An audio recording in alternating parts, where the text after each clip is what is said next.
नमस्कार शिक्षक साथियों। त्योहार बच्चों को बहुत प्रिय होते हैं। मिठाइयाँ, खिलौने उन्हें बहुत आकर्षित करते हैं। कक्षा 2 के गणित के अध्याय 5 राखी का त्योहार में भी बालकों की इसी भावना का उपयोग करके उन्हें गणितीय अवधारणाओं से जोड़ने का प्रयत्न किया गया है।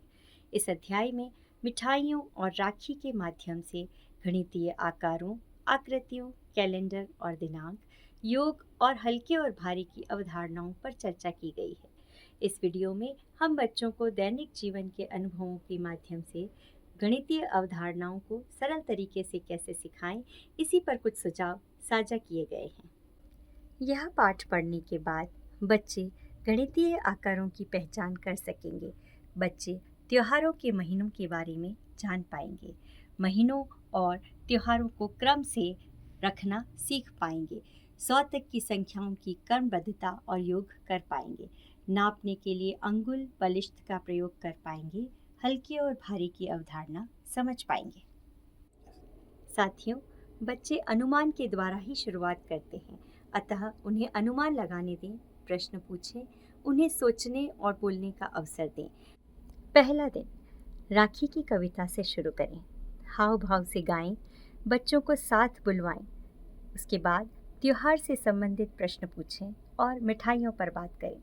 चित्र बनवाएं और कक्षा और स्कूल में इनके जैसी कौन सी वस्तुएं हैं लिखने को कह सकते हैं। ABL किट से आकृति वाला कार्ड और सामग्री उन्हें देकर वर्गीकरण करवा सकते हैं। कुछ राखियां ले जाकर भी आकृतियों पर चर्चा करवा सकते हैं। दूसरा दिन, कैलेंडर के साथ काम करें। कक्षा में 4 या 5 समूह में अलग कैलेंडर देकर उन्हें एक एक त्योहार के बारे में पता करने को कह सकते हैं। जैसे एक समूह दीपावली का त्योहार किस महीने में आता है, उस महीने में कितने दिन हैं। अलग अलग समूहों को अलग अलग त्योहार दें। उनसे संबंधित प्रश्न उन्हें हल करने को पूछ सकते हैं। तीसरे दिन, बच्चों को हल्के और भारी की अवधारणा पर कार्य करवाएं। कक्षा में उपलब्ध वस्तुओं का वजन अनुमान लगवाएं। विद्यालय परिसर में उपलब्ध वस्तुएं पूछें।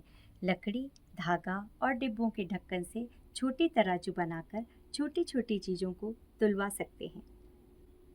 चौथा और पांचवा दिन, अभ्यास प्रश्नों और मूल्यांकन प्रश्नों के लिए दें। ABL किट मोतीमाला की सहायता से प्रश्न हल करने दें। चित्र पर चर्चा करें और तालिकाएं स्वयं भरने दें। परिवेश के उदाहरणों पर प्रश्न पूछें।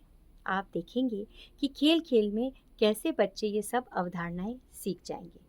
समूह गतिविधि के रूप में उन्हें मानव श्रृंखला बनवाई जा सकती है और तरह तरह की आकृतियां बनवाकर खड़ा करके खेल खेल में क्रमबद्धता सिखा सकते हैं।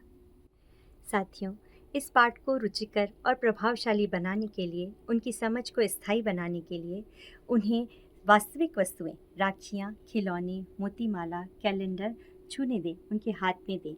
उन्हें बोलने, सोचने और समझने का अवसर दें।